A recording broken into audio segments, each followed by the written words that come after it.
You're listening to a main feed episode.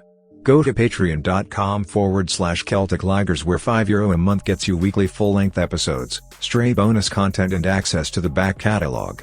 Also helps cover hosting and gives us money for sweeties. Thank you. Celtic Ligers.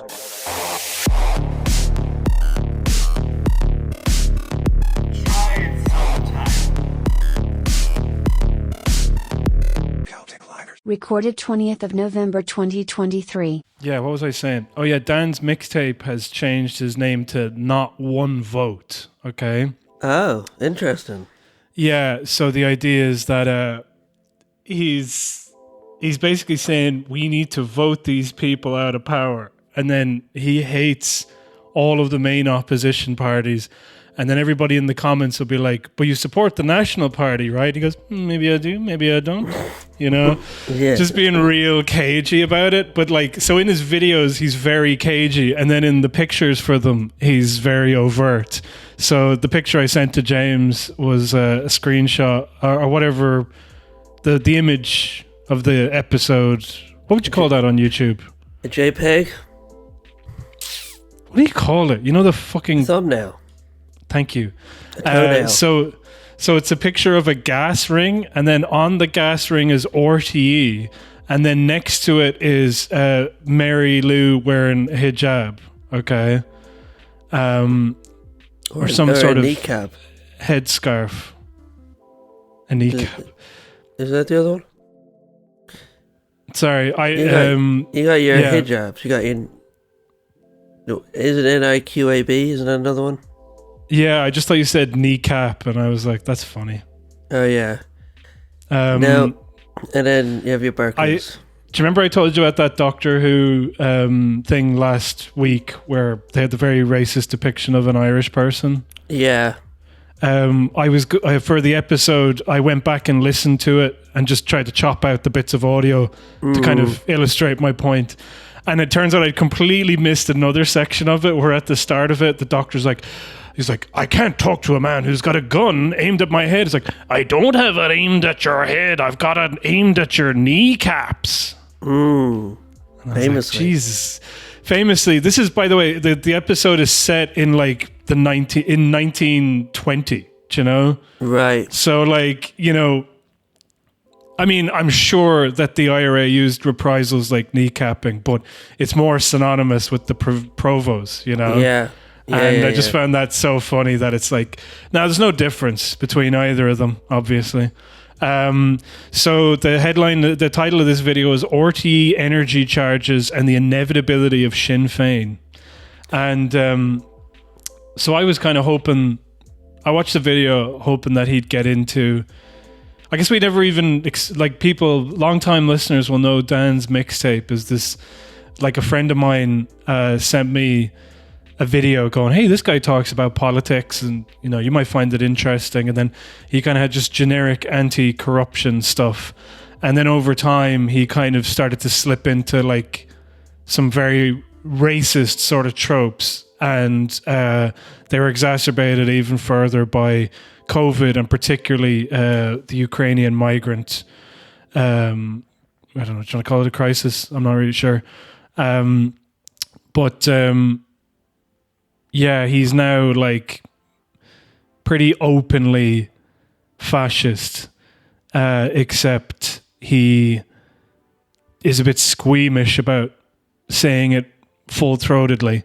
So like if he tried to start a podcast there for a short while where he would just invite on absolute racists to just say the quiet part loud, but I've yet to hear him say like, you know, who did overtly. He have on? So he's trying to be like the Lex Friedman of the Irish alt-right.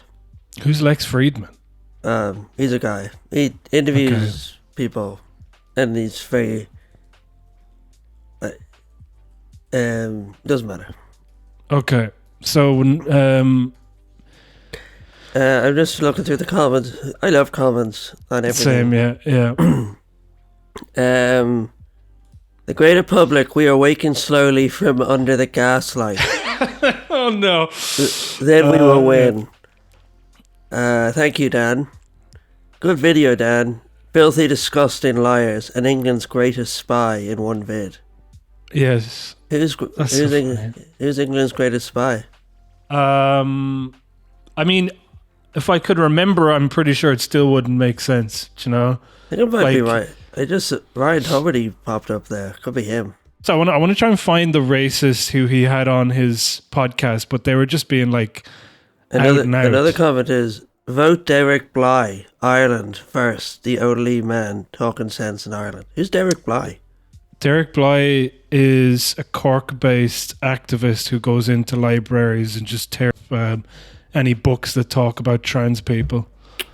He's the only man talking sense. He's not even like... Yeah. He doesn't even just make a good point. He's like, if you're not doing what he's doing. Yeah. He also incredibly anti-migrant. He was the one, I think, who said the... see if I get this right. Because they all kind of blend together. Oh yeah, he was. He was the one who said that the migrants were responsible for the flooding in Middleton because they were diverting resources away from, you know, the stuff that they were definitely going to do anyway. Yeah. Yeah. Can't find that podcast. Maybe it got taken down. It was like a stream. Maybe it's in this live. Oh, here it is. Yeah. Yeah, he had Herman Kelly on. So, yeah, no surprise there. No, Herman Kelly is the Irish Freedom Party head. Okay. There's a guy called Nothing But Rippin'. And then Ninja Night. That was the one I watched a little bit of where the guy was just like, you know, as far as I remember, basically just talking eugenics, you know. Who's the guy you just said? The Ninja Night? Ninja Night. Night spelled with a K. More like a KKK. Yeah. Yeah. More like Ninja Night. He's an Irish flag in his Twitter handle. Oh. He's retweeted a picture here. Happy Monday to everyone, except the dirty Marxist paedophile enablers on the left. Yes! Somebody's saying it. Yeah. Maybe it's not so bad. If he can reach across the aisle like that. Yeah, reach around the aisle, alright? And the researchers over at the Institute for Strategic Dialogue. The far right runs X. And then he has retweeted a picture of it's like a guy and he's wearing like 4 of the trans flags, but they're arranged to make a swastika. Okay. Actually quite well done. I don't think I was on the podcast when I talked. That? I'm here. Are you? Can you hear me? Do you see that? Oh wait, sorry. No, I couldn't see your video. I can see that. It's like coincidence. Good. Coincidence? No. Maybe. Yes. Oh, okay. Whichever gets me on Dan's mixtape. It's not Dan's mixtape anymore. It's not one vote. One of my favorite things that Dan said was that Bord Namona was sitting on top of land that they could build houses on. And then when I said like, is not a lot of that like bog land, like for turf and things like this, he was just like, they could still do it. Yeah, if they wanted to, they could do it. Yeah. And then like another one that he did was he said, yeah, so like obviously all the COVID marches, those were like entirely legitimate, okay? Those were the righteous indignation of people who've just had enough. But every other march for like the cost of living or migrants, they're all like false flags, or whatever. They're all, what's the word? Do you know where they're like, they're astroturfed or they're just they're paid for by the elites. They didn't happen, do you know? So there was a march for housing, and there was a guy who was like holding a sign, and so on the sign, like he clearly didn't like know how to write, you know. Okay. So he had like misspelled like I have the right to a house or something. I don't know how he misspelled it, but there was something he had on the sign that was misspelled, but it was his best effort. And Dan was like, look at this fucking actor, you know, who's clearly been paid by an NGO to try and, drum up sympathy just because he can't fucking spell, And then he found out that the guy was actually legitimately a homeless guy. And like he replied, and he's like, I am so sorry. I had no idea. And it was just like, if your politics have led you here to make this mistake, then like, how good are they? Do you know what I mean? Yeah. Like he was like, oh, in my rage, I was like, would you not pause for reflection at that point and be like, I just dragged this homeless guy who I allegedly like am in favor of because he's white and Irish, Mm-hmm. And but anyway, no, he was like, no, this guy's a fucking phony. Did the homeless guy accept his apology? Yeah, I'm sure he did. I mean, like, he wasn't apologizing to it. He just found out on, like, an article. He just was apologizing to his followers, who, of course, all went, hey, everyone makes mistakes, Dan, Yeah. We've all seen a picture. We've all seen been a picture there. Of Dan. We got into an argument with a homeless guy, you and I. So, are we really that? Are we really... You said he wasn't homeless, so I don't know what to say. And also, like, he No, he started it. He did start it. Also, like, I should be, like, he's a human being. We're fellow human beings. We're united in this one cause. Doesn't mean that I have to agree with them on everything, particularly proper protocol when it comes to sitting and eating in a cafe or bistro. Yeah. Apparently, it's very normal for one guy to sit with his headphones just staring off into the distance and eating food and taking up a table that could seat two. But two people sitting there who bought a second pot of tea, mind you, after we finished it. That's not... He's like, you're costing them business. No, we're not. We're giving them business because we have two breakfasts. You have one breakfast. Shut the fuck up, okay? We're stimulating the economy. Yeah. Extra pot of tea. You're homeless. We're giving back, okay? Yeah. Have we ever seen a picture of Dan from Dan's mixtape? I have only seen a little cartoon that's like he used one of those like Family Guy kind of the way when it's like, this is what you'd look like if you were a character in Family Guy. Yeah, so it was like that. Okay. But like, I don't think he puts up any photos because he's very worried about reprisal for his political beliefs. Okay. And he claims that he was fired from his job because he refused to wear a mask. Okay. Which I find highly dubious, if I'm honest. But I do believe he probably might have been let go if he refused to get a vaccine. Which I love those guys who don't even understand why they were fired. Like I know a guy who was fired from being a tour guide. Yeah. And the story he told me was that he was like, it was sort of like a gender equality thing. Yeah. Because he was like, I would be hugging the women. And then they took me into the back room and they were like, you can't just be hugging the women, you have to hug the men too. Yeah. Like it's sexist if you just hug the women. What actually happened is they said, don't hug anybody. Yeah. As in, they were like, don't hug women. And he was like, it's a PC thing.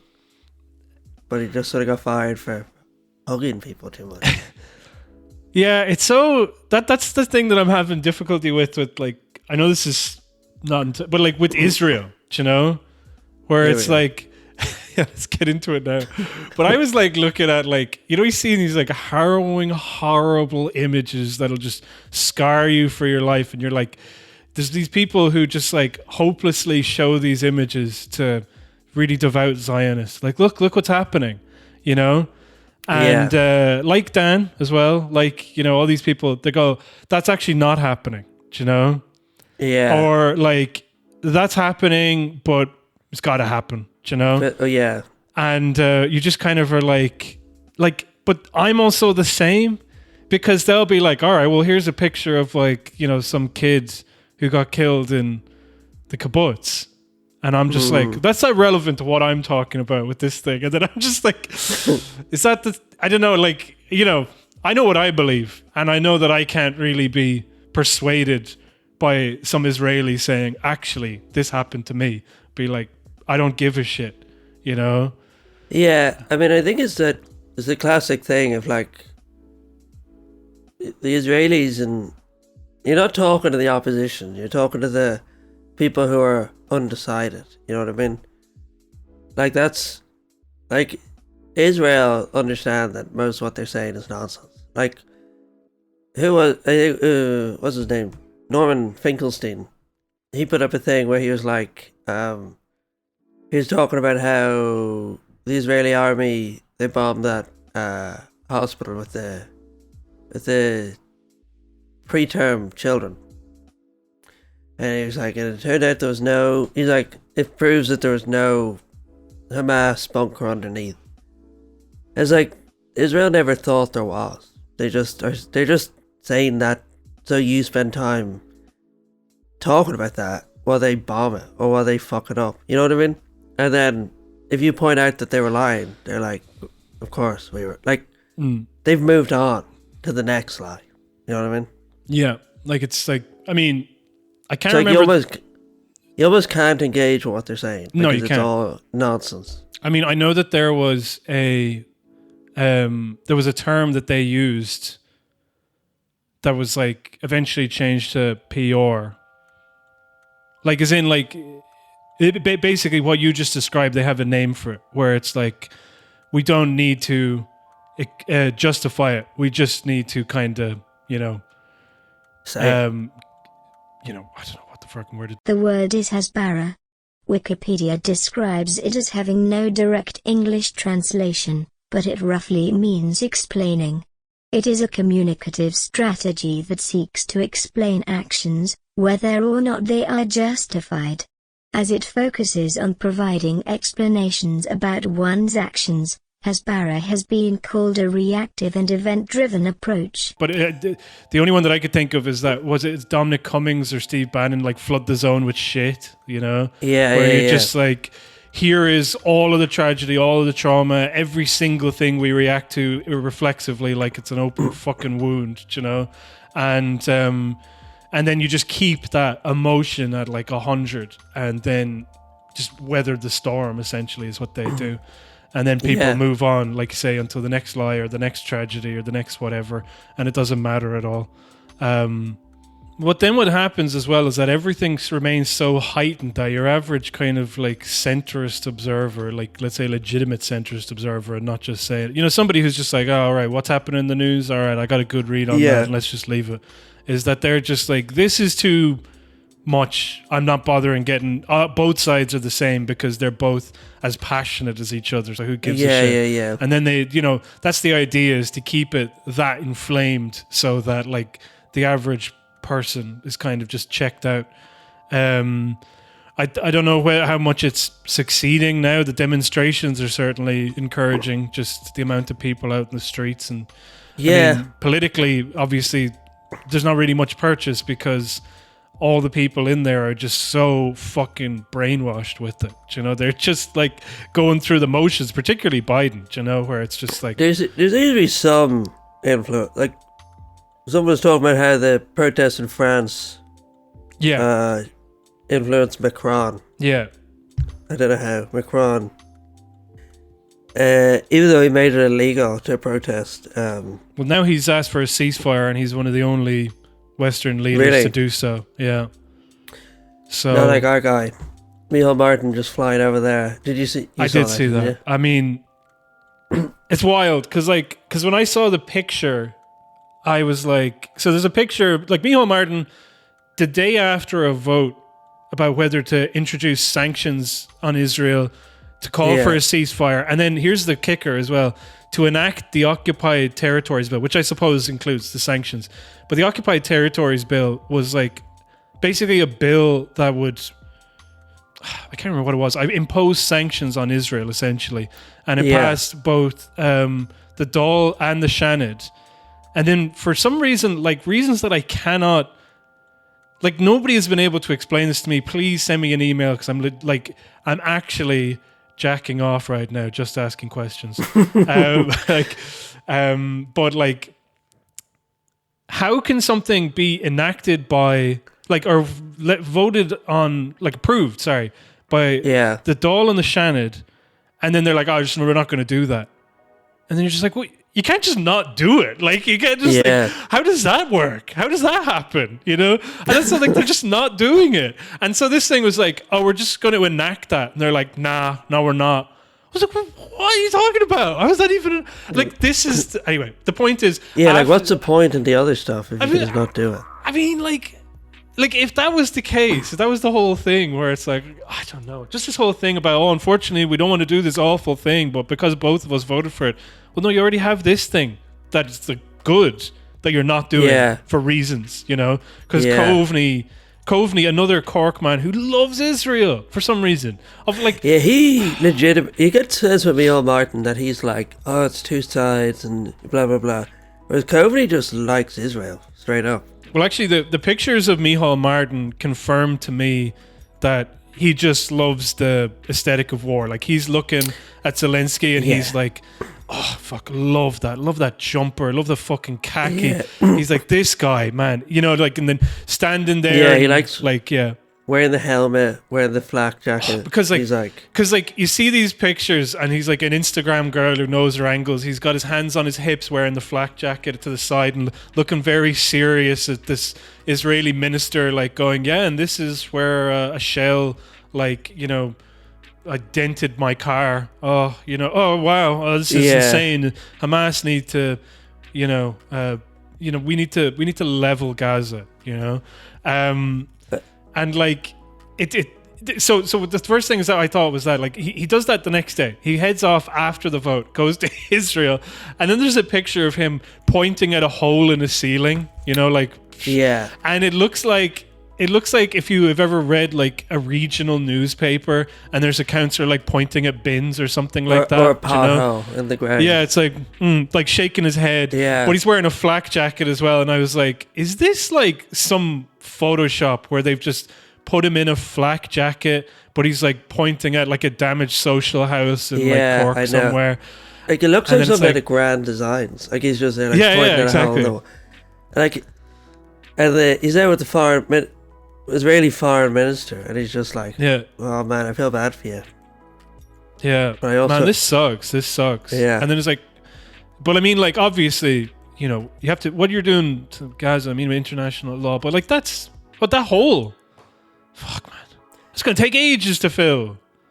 You know. And then did you see the other thing where he was like, I think what happened in Palestine is a disgrace, but I don't think calling Israel an apartheid state does anyone any good. What are they talking about when they say this? Of like it's the same with Labour over in the UK. We're like, well, what's the point of doing this? Because like it won't change anybody's opinion. They won't do anything about it. Like, they'll only listen to the US.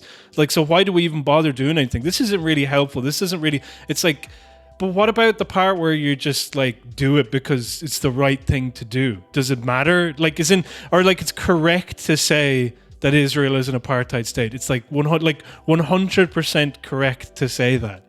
And like, they're just like, oh, it's not very useful though, is it? I was like, what? It's not very useful for you to continue to call Sinn Féin terrorists. Yeah. You know what I mean? But you do it anyway. Do you know what I mean? Like, I know. And it's just this mad thing of like, how much are you willing to compromise? Do you know what I mean? They're like, it's not useful to say something that they don't like. Yeah. Even though the fact that it's like factual, you know what I mean? Yeah. Like, it's not like this is just an opinion, or it's not. Like, it's just completely like wild to call Israel an apartheid state, because they literally are, and they've also have this long history of like collaborating with other apartheid states, like South Africa. Yeah. You know what I mean? I feel like if you asked Israel to describe themselves, they describe an apartheid state. You know what I mean? Yeah. And then he's like, "No, it doesn't do any good to say that, to like speak the truth, you know, because it might." Yeah. And then he came out and he was like, "I was deeply shocked by all the vitriol that was directed at me over my visit to Israel." No, you can't be. And if you are, you're a fucking moron. He actually said, "It's important that we have a space for genuine debate and conversation." So that's what are we doing then? Do you know what I mean? Like, as in, oh no, we need you to debate. And it was like, no, not like that. Obviously, you can't be angry. You can't be angry over the genocide, you know. You can't be angry at me, particularly. Yeah. You know? That's what, like, I don't know if you've seen that with Labour, where Labour, like, they voted against calling for a ceasefire because they were like, it's useless, it's pointless, whatever. And then a bunch of their constituency offices were, like, defaced, and they were like, this is actually beyond the pale. People, and there was one that was like Jess Phillips is a lady who like lives in her constituency is predominantly Muslim, and she's like been a big supporter of Starmer, and like there's all these. She's transphobe as well, I believe, and then she's just not very, just a fucking dickhead all in all. But then she voted in favor of a ceasefire because, it would be career suicide to do otherwise. Yeah.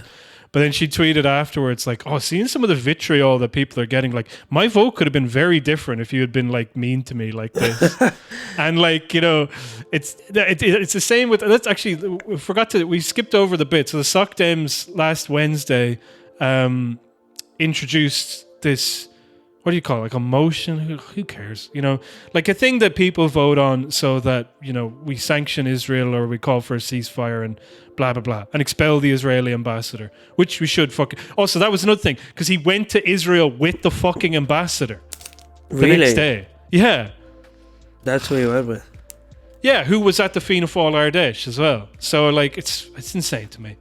But, yeah, Israel do have that, like, figured out where it's like politicians love wearing like flak jackets and standing there. Like, remember when Boris Johnson was on the way out and then he was like, I'm just going to go to like military training and I'm going to go out with the cops and all and do that stuff. And then they bring him to like an area where they like, no risk of anybody getting shot, but they're going to pull their guns out anyway. So the PM gets to feel like, I'm at Laser Quest, but there's a bit of bite to it,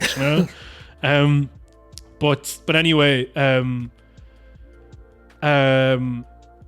yeah, so Vradker was just like, like Vradker, like I was saying before, you have to, because people were like, Vradker has been like the most progressive leader on these things in Europe. It's like calling for, level heads and calling what Israel did, bad, what it is, and then I was like, yeah, but you have to think about who he's trying to spite is usually the best way to look at it.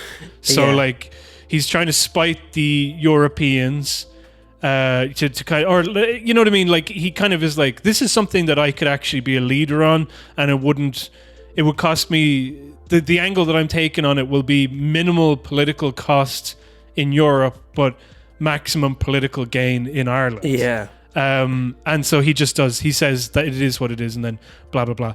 And then, but then, of course, when it comes to like a ceasefire and stuff like that, he's just like, that's actually not helpful. We shouldn't be calling for a ceasefire. Yeah. We shouldn't be expelling.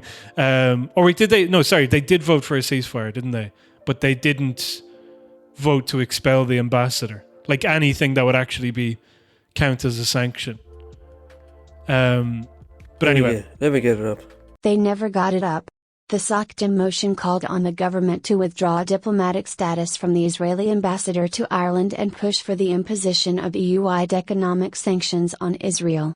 The motion calling for a ceasefire was already passed on 18th of October 2023. But this is anyway, so this is Gavin Riley, November 15th. Leo Varadkar to Holly Cairns on Israel sanctions. As Tony Blair said, if you lead so far in front, nobody can see you. You have to use your influence in a way that makes you effective, not a way that makes you look good on telly or a way that makes you look good to protesters. The irony of him accusing somebody of trying to look good on telly. But but just that idea of like, we can't just kowtow to protesters, like, when there's like this. Well, you don't even need to kowtow to protesters because it's like a majority opinion in Ireland, Yeah. that the Israeli ambassador should be expelled. But he goes on, and Varadkar goes on criticizing what he hypothesizes Mary Lou McDonald's approach at European Council meetings. Quote, she would go in there, she'd hector people, she'd leave early, she'd do a press release, she'd do a big press conference, like just a completely just imagined gibberish. He said just that. Something. Yeah, he did. Send this to me. Yeah, this is Gavin Riley. But what was the one I was gonna... There was another bit though, it might be... That's amazing, just to be like, yeah, you should be putting their feet up on the table, taking their shoes off.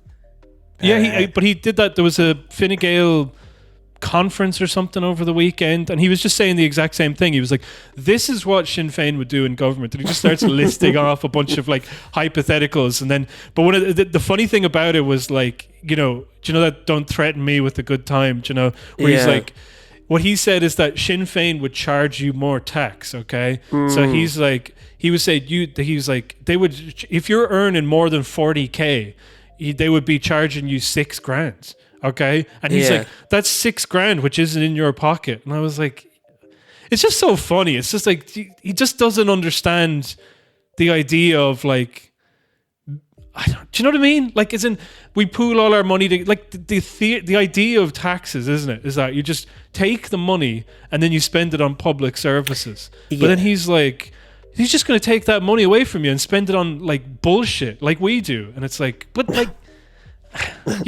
Yeah. Whatever. No, he is a pure Thatcherite in that. Yeah.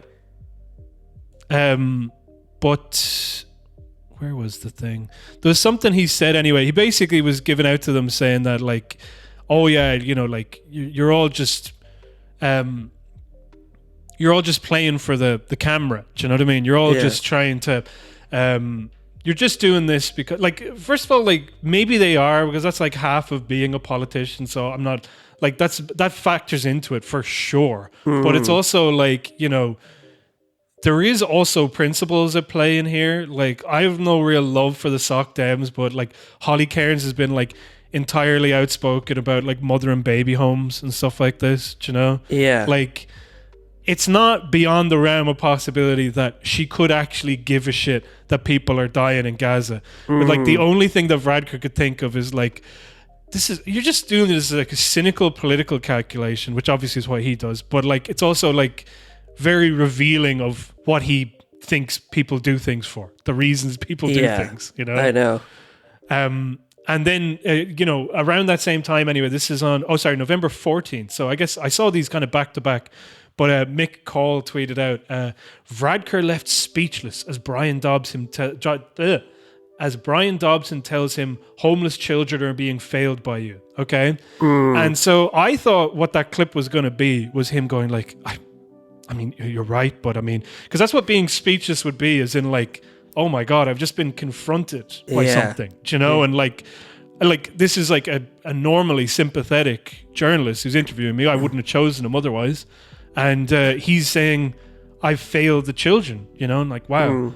And then what you hear is like, he just has complete obstinance in his voice. He gets really stroppy about it. And he said, like, there's many reasons why people are homeless. Like, and he tries to blame it on the decisions of the parents of the people who are homeless, of the children who are homeless. Of course. But it's not short, is it, for very many of those children and their families? 68% of families in homeless accommodation are there for more than 6 months. 44% more than a year.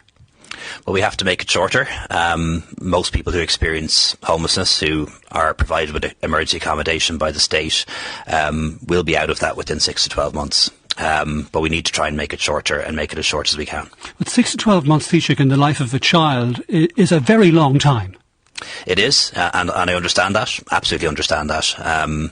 And there is research and evidence that would indicate that the effects of that can stick with them for a very long time. So those children are being failed by you? Like, if that's the language you want to use, I'm like, that's not really what this should be about, in my view.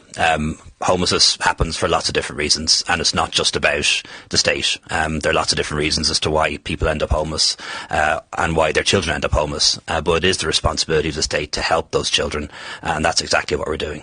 And I just found that very funny because he said this, and like 2 weeks ago, Suella Braverman said that being homeless was a lifestyle choice, and that was one of the things that led to her, like, just a number of inflammatory things that she said that led her having to resign or being ousted as Home Secretary. And but Radker says it all the time. He is always saying, like, there's always going to be homeless people, and like, some people, they're offered hotel accommodation and they choose not to take it. Like, that can't be my fault, you know. And like he says this all the time, and like anyway, I just those two things in tandem, It's mad that that's just something he genuinely believes. That, like, Some people just like being homeless, or like they're lazy enough that they deserve to be homeless, and their kids deserve it as well. You know what I mean? Yeah. And again, like, I mean, it's such a trite point, but they've been in power for what, 12 years now? Like, they're in charge of the housing crisis. They haven't done anything about it, and they're like not changing their policy. And then you can see homelessness just going up and up and up. And they're yeah, it's mad if people just like being homeless. More popular than ever. Like, the other one was when there was an eviction ban and then homelessness went down, okay? And then they lifted the eviction ban and then homelessness skyrocketed. So people like kept going like, oh, the homeless figures are the worst on record. They've doubled since last year. And then they keep repeating that as in like, oh, this is a failure of government, which it is. But they also miss out the crucial part where the reason it's doubled is because it was lowering. You know what I mean? Yeah. Because if it goes down, then when it goes back to even normal levels, then it's going to be like shooting up massively. And so like there's no kind of like link drawn between the eviction ban being lifted and this kind of like increase in homelessness. Like, and like they did these policies during COVID, which they said they would never do. They said they were unconstitutional. They said that they were too left wing and they weren't solutions to the problem. And then they like solved the problems. Yeah. And then they're like, well, we're getting rid of them anyway. And then we'll never talk about them again. And don't worry, we'll never be challenged on it because the media obviously doesn't give a shit, you know? Yeah. I know, but the housing crisis is just so completely overwhelming, isn't it? Like, you just read the most depressing stuff. Like, I read about this one woman. She's going to be homeless because she can't find, like, disability-friendly accommodation. And, like, she's in the paper and she's like, oh, I know the landlord is within his right to sell the place. Like, she's trying not to be too controversial. But I can't find anywhere, so I'm going to be on the street, you know? And it's like, she has no hope of finding anywhere. Or like, if she does, it's because she is in the paper. But there are other people, like, who aren't in the paper who have no hope. You know what I mean? Like, you need a miracle to find somewhere affordable. Yeah, if you're not able-bodied in particular as well. Yeah, you know? Exactly. Like, it's mad how we, like, it is just sort of like the society's failed. Like, it's not like it's a crisis. It's like, it just shows that, I don't know, it just reminds you of like again, that picture your man Spicebag made of the guards breaking down the famine cottage. It's like, we are just in that situation again, where you have some guy who wants to make a bit more money, and he's like, right, this family are out, or this disabled woman is out, and I don't care where she goes. I want to make a bit more rent, you know? I like, you know what you're talking about, that feeling. I want to just talk about that I have another story about landlords, which I've been dying to say, even though it's completely pointless. It's literally just to read it to hate on this landlord. Okay. Yeah. Okay. But they never get back to it. So here it is. Mick Carolan writes for the Irish Independent on Tuesday 31st of October 2023. Landlord tells ex-tenant he'll return valuables if she knocks €16,000 off her RTB award. A landlord who illegally evicted a tenant has said he will return her valuable first edition books if they will be offset against the €18,500 damages he was ordered to pay by the rental watchdog. Despite being ordered by the RTB to return all of her belongings, Mr. O'Sullivan insisted that he was forced to dispose of everything. Clothes, iPads, jewelry, furniture and sentimental items from her late husband, which were all left in the house. However, in a letter sent through his solicitors this month, Mr. O'Sullivan advised he has now retrieved books that she left on the mantelpiece, estimated to be worth €16,000. Stupid miserable fucking cunt who can't be redacted quickly enough. But the feeling also reminds me of back when, it must be in the early 2000s, do you know, Mary Harney in charge of health, and it was just like, oh my god, people are on trolleys, and it was like trolleys going out the door, everything is fucked. And then it just reaches a certain point where it's like, oh, it's just fucked. And there's nothing to be done. And it's a stalemate. And like, we're not going to do anything and everything's fucked.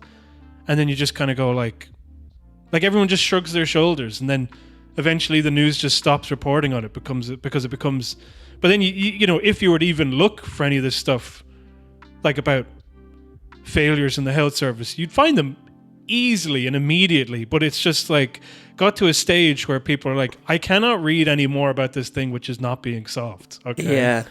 I guess it's easier to ignore the health service because not everybody like everybody relies on it, but like not like you rely on like a house over your head. And it is sort of like, you know, the thing you do when you're depressed and like your life's just falling apart. Yeah. And then you have to be like, okay, I have to forgive myself and just like stop blaming myself for my life being a mess and just start improving it. Yeah. You ever do that? Oh yeah. And then weekly. You're like, I can't give out to myself for the fact that I haven't eaten vegetables in 2 months. I'm just gonna have to start eating them now or whatever. It's like we will never do that. Do you know what I mean? It's like we're always just going to ignore that the health service is a mess or the housing crisis is a mess. And they're just going to keep working with the same policy. It's going to get worse and worse. And they're never just going to say like, we have to acknowledge that these two systems have collapsed and that they're beyond broken. So we have to like start from scratch again. Yeah. I mean, the thing is, it's not like that. Sorry, but obviously the two current government parties are like incapable of doing that. And I don't count the Greens. The Greens are just happy to be there. Like they're not anything, you know? But like what happens is like it can't be acknowledged as a failure because it's working exactly as it's intended to work, you know? Like that's the thing, isn't like every single time if they just did this, it would be fixed. It was like, yeah, I know that they don't want to do that because to them it's not broken, you know? Well, see, the thing is, for like the housing crisis is making certain people a lot of money, but the health service can't be making anybody money. Like, it's not like the private system is even compensated enough for. Like, how much money can a doctor make? Do you know what I mean? Just because he's a private consultant. Like, it's not like they're making millions and millions and millions. They're making good money, but I just don't see where the profit is in the failing health service in the way that it is there for the housing crisis. I think that there's like loads of money because nobody really objects to money being pumped into health. And then, you know, as you can see during COVID, it's really easy to obscure where that money is going, you know? Yeah, true. So that's probably what that is. Whereas with housing, it's just like a constant supply of income. It's not like there's no interest in obscuring it. Like a lot of times, you know, this, I don't know what I'm trying to get at, but the point is like, it's like, hey, buy a house, somebody lives in it, and then they just keep giving me money. And then I can just say whatever I want, you know? And maybe laws will be introduced to prevent how much money I can charge them. They won't. But like if they ever were, it would still be a reliable stream of income. So it just requires like lobbyists to just be constantly making sure that stuff doesn't happen, you know? Whereas with health, I think health is more like, you know, like if we're talking about it like gambling, like, you know, I mean, I know nothing about gambling, so I don't know why I started this, but like, I'm just imagining like, you know, Vegas, where some guy comes in and he makes these small little modest bets and he's making these modest returns, you know, and that's what the housing thing is. Whereas the health stuff is like, okay, all in on red, man. Do you know what I mean? Like, but then this is in this Magic Casino, they just pay out all the time anyway, regardless of whether you win or lose. Because like, oh, you lost all your money. Well, that's okay. We'll just give you more credit, and you can just keep fucking going.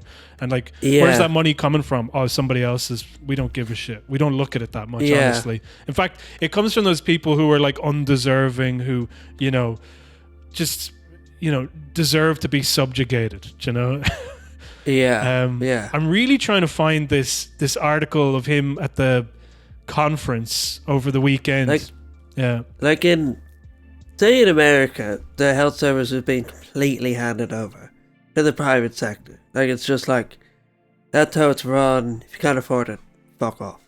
And then in England, that's very obviously the plan, is to make it like America. Whereas in Ireland, in England they're trying to like dismantle the NHS and hand the health service over to a private company. Yeah, yeah. Whereas in Ireland, it doesn't even feel that organised. You know what I mean? It just feels like some guy somewhere who no one's ever heard of is making loads of money. Yeah, like remember that fucking guy who organised those festivals in the Middle East and then got paid for a bunch of dodgy ventilators and like masks that didn't work for children, okay?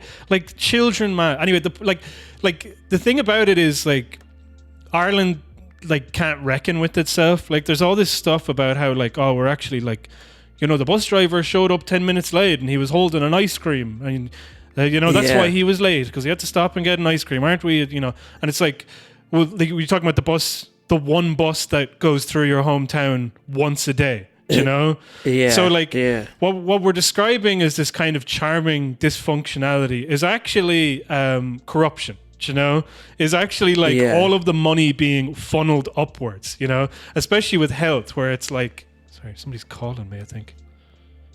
Oops, it's my daddy. Get him later.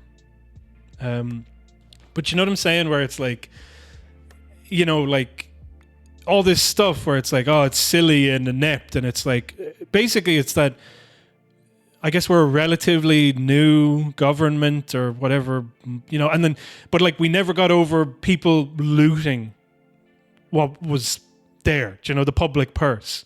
There's still all that kind of corruption and, I mean, it's like I think we've said it before, but like you used to have the British Empire, and they were like on the take in the most extreme way possible. And then there were just a bunch of Irish people being like, when they leave, we get to do that. Yeah. We get to fuck people over. Yeah. You know? Well, there's a line in Casino where he's like, no matter how much you pay somebody, he's always going to take a little bit for himself. So when you have like the UK and the US, you know, so they have, you know, supposedly they're, you know, this is me, like, I don't know anything. This is me just imagining shit. Well, not imagining. Hopefully I'm making an informed point here. But ultimately, like, you have these, we've got these bastions of democracy, and we've got like these bastions of like, you know, sexuality. Yes. But you know, like where you have like sexuality. No, these places where like politics is real and gentlemen are gentlemen, okay?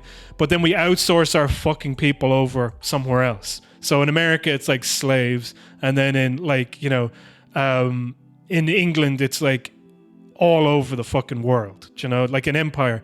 But then the more the empire retreats, like the less people they have to fuck over. So they just have to like fuck over everybody within there. I mean, they're already fucking people over within there because there was a class society and stuff like that. But I guess what I'm saying is like, just what you were saying about like, when the Brits ran everything and these people were like, oh, I can't wait to be the Brits, basically.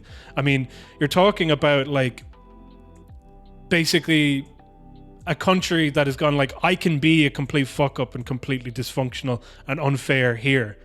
And then, you know, whatever, what I'm talking about. But these guys just then inherit it, you know? So you're talking about a fuck up within a fuck up, you know? Yeah. Does that make any sense?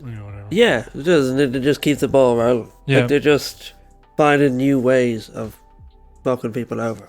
Yeah, but I mean, like, it's like almost a more diluted fuck up from the original fuck up, you know? So, you know, we have like, here's where London, you know, we work outwards from London. London is like, you know, the place where gentlemen can be gentlemen, and then as soon as you leave London, it's like I can kind of fuck over that guy, and then once you get out to Ireland, it's like I can really fuck over that guy. And then the Irish take over, and then they're like operating from the point where they've been really fucked over, and they're like, okay, now I'm just gonna, you know, really fuck over, you know. But in the kind of completely, you know. And you can sort of see that through the aesthetics in one way, because like say in London, where they were like the heart of the empire, they're like it does look good. You have to give them that. You know what I mean? They have all these big crazy buildings, and like that cost loads of money. They were built by like fucking aristocrats. Yeah. And then obviously the government moved into Leinster House, which was built by the Earl of Leinster. But then everything they build is just, it's not trying to look beautiful. It's just trying to look like England. Just some second-rate English shitty thing. You know what I mean? Well, it's always trying to emulate something else. Because, I mean, we talked in the past about European bridges, you know, the squiggly white bridges. Like, yes. there's never a kind of, like, it's always playing catch-up. It's always, like, you know, like, now this is also anecdotal. I don't know if this is true at all. But, you know, like, where it's like, okay, we are a new country. We got to make up for lost time. Fuck the arts. Get rid of that shit. You know, let's all focus on like maths or coding or whatever, and try to compete on the world stage with the big boys. You know, and so what kind of leads to is just like this. Like what you have is like a city that's like dictated by the most boring fucking people ever. Yeah, and everything looks like shit. And yeah, I know. It really does. Like, I keep watching this guy, Linus Tech Tips, and he builds computers, and like they're all just like modern. They're like efficient looking things. Yeah. But the one aesthetic thing that he likes, and that all these computer guys seem to like, is RGB lights, which are like lights that switch between red, green, and blue.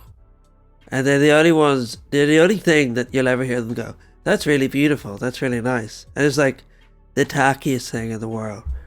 And I feel like that's what Dublin's turning into, or like Ireland. It's the most boring people in the world are running these things. And then they're just like, that squiggly bridge is really beautiful. Or that like horrible looking glass building, that's really beautiful.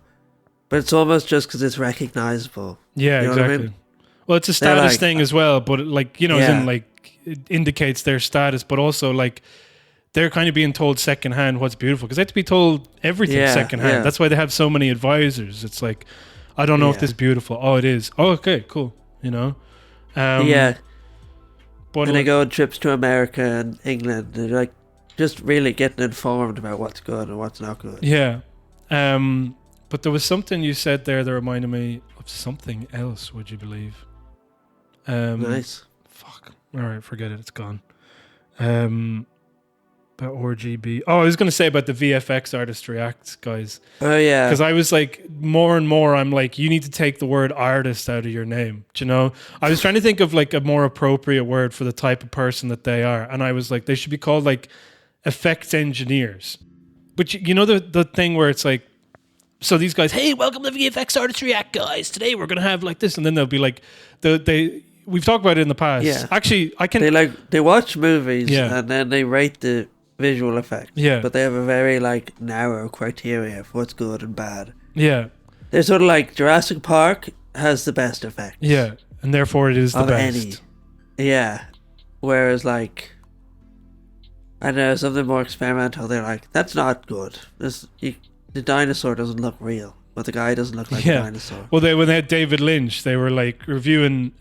So there's a bit where a character is in like the Black Lodge, you know, if you know, you know, and they just like their head disappears and turns into a big puff of smoke, and then within it there's like a little gold ball, which is like a BB pellet, okay, and obviously David Lynch is like, I don't really give a shit, you know.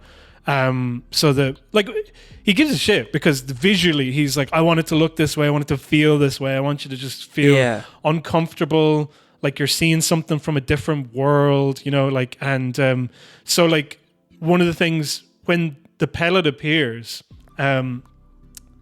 it's like an still image of the BB of like it's called a BB, like for a BB gun, and he's just like stretched it, okay, like in After Effects, and it's like slowly just coming back to forming the shape of like a BB, you know, and then there's like black smoke just pouring out of the guy where the guy's head used to be out of his shirt, and so they're looking at it and they're like, well, the smoke is overlapping the collar.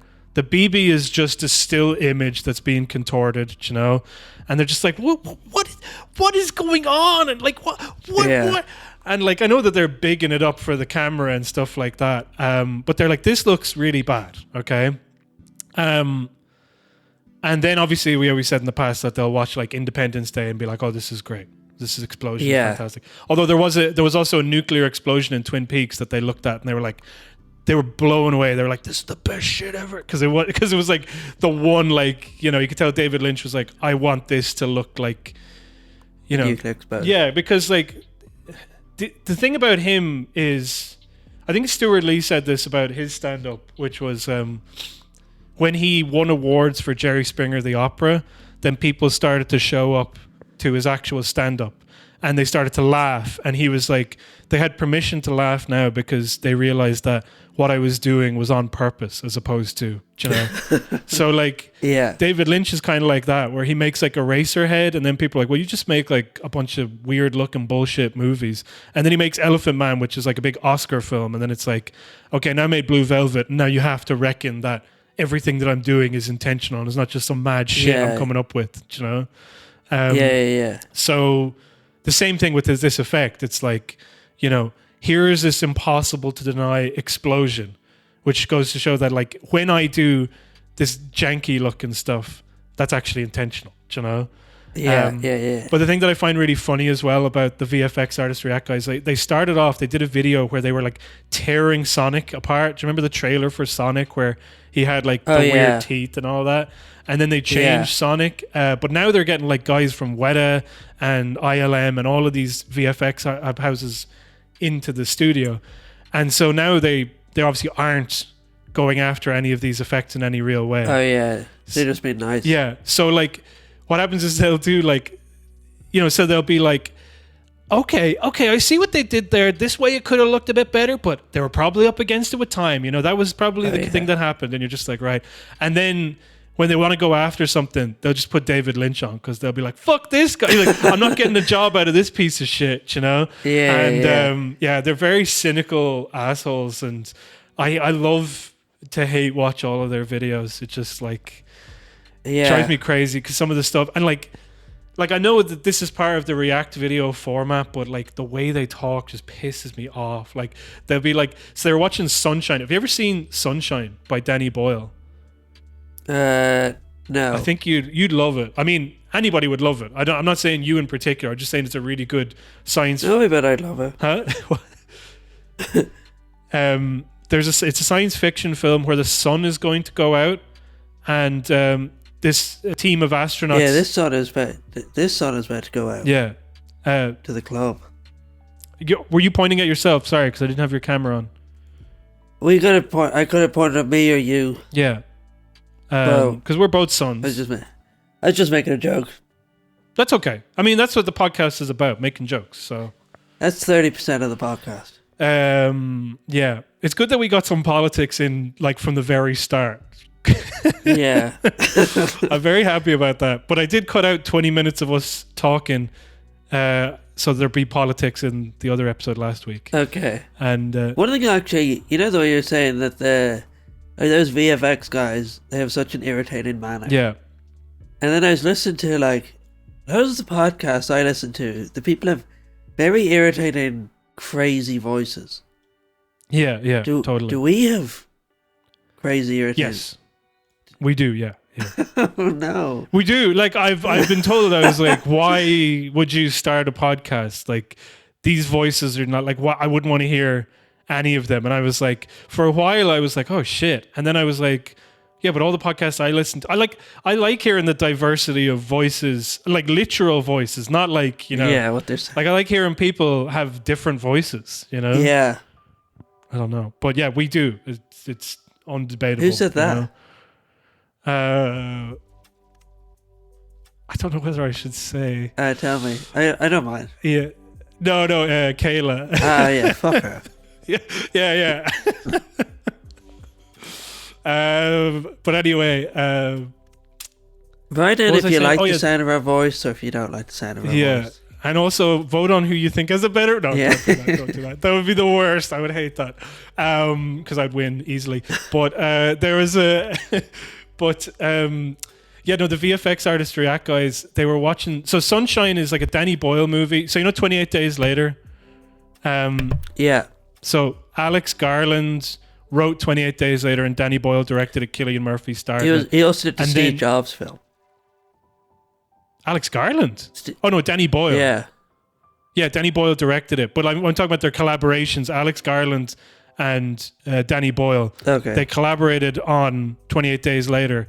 So just to give you an idea of what Sunshine is, because Sunshine is another collaboration of theirs, where Cillian Murphy is one of these astronauts and they're sent to reignite the sun. Okay. And it's fucking great. It's really good. The effects look good. But it has that same kind of like energy as 28 Days Later, Yeah. let's put it that way, in a science fiction film, do you know?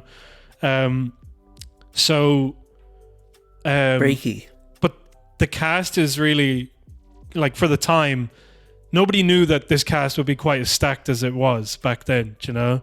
Yeah. Because they got like Yeah. Cillian Murphy, Yeah. Chris Evans, Yeah. Michelle Yeoh, and Benedict Wong. I don't know who any of them are, except Cillian Murphy. You do?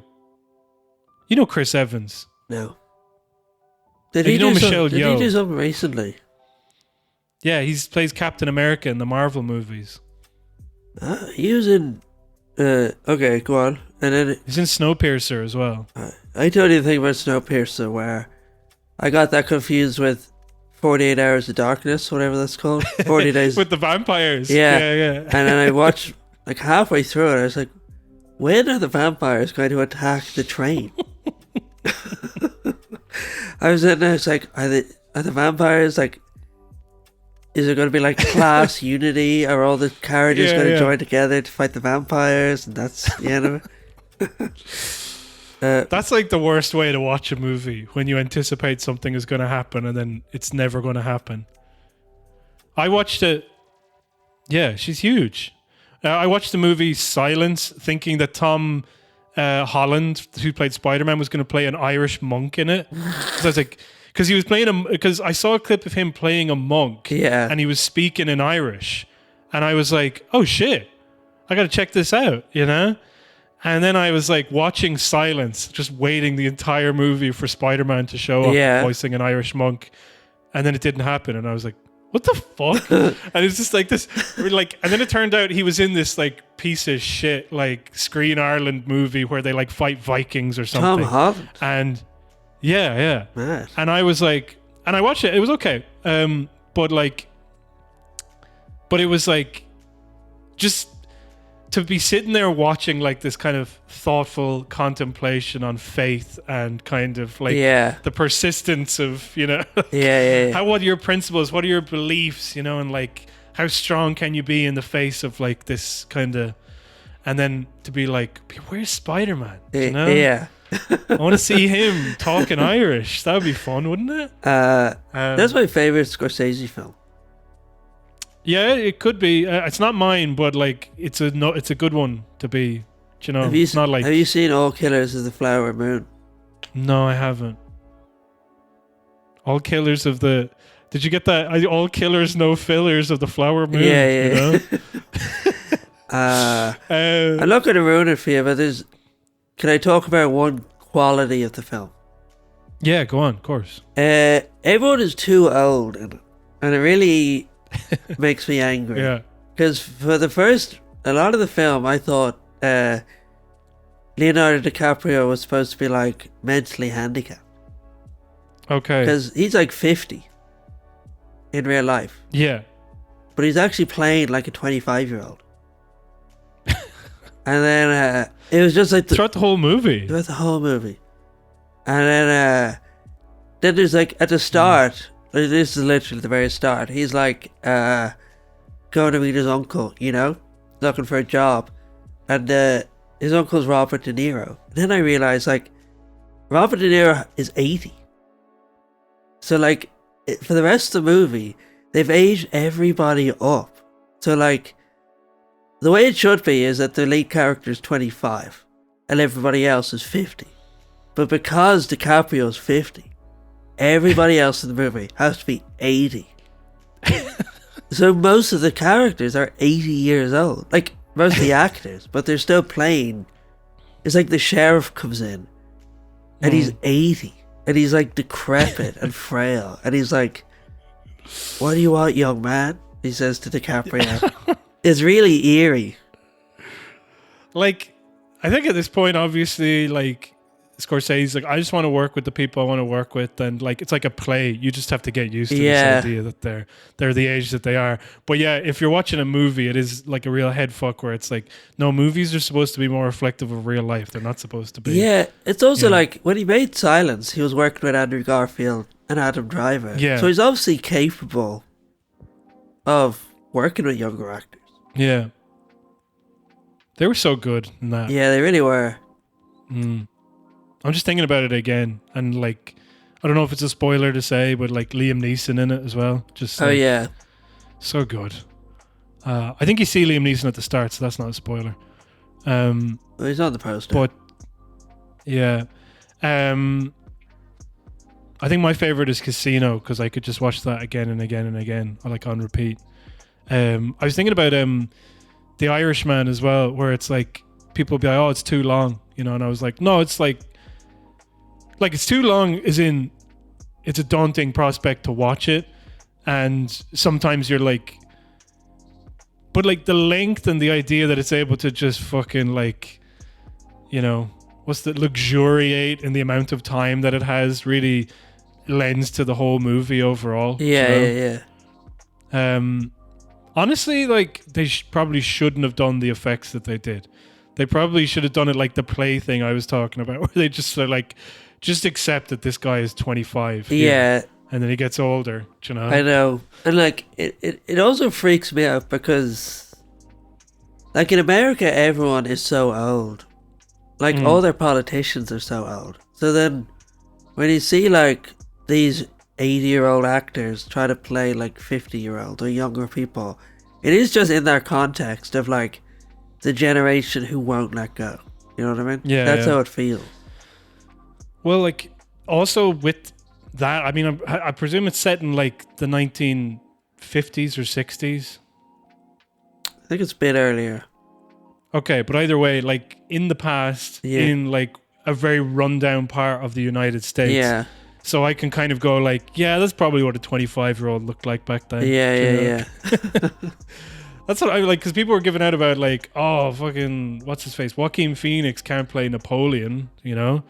And then I'm like, I think he can. I think that's what they all looked like back then when they were 16, Yeah. you know? Yeah. Like 50-year-old men. I two things I threatened and I just want to follow up now. Yeah. What time are we at? An hour. Hour 5. All right. Well, if you want to hear about the Fine Gael conference highlights that I was about to read out, go to patreon.com/Celtic Ligers. Okay. Okay. Can I go back? I know people don't. Can I take a break? Yeah? Go make a cup of tea? Yeah, sure. Yeah, sounds good. All right. Cool. Be back in a sec. All right. Talk to you then. Bye.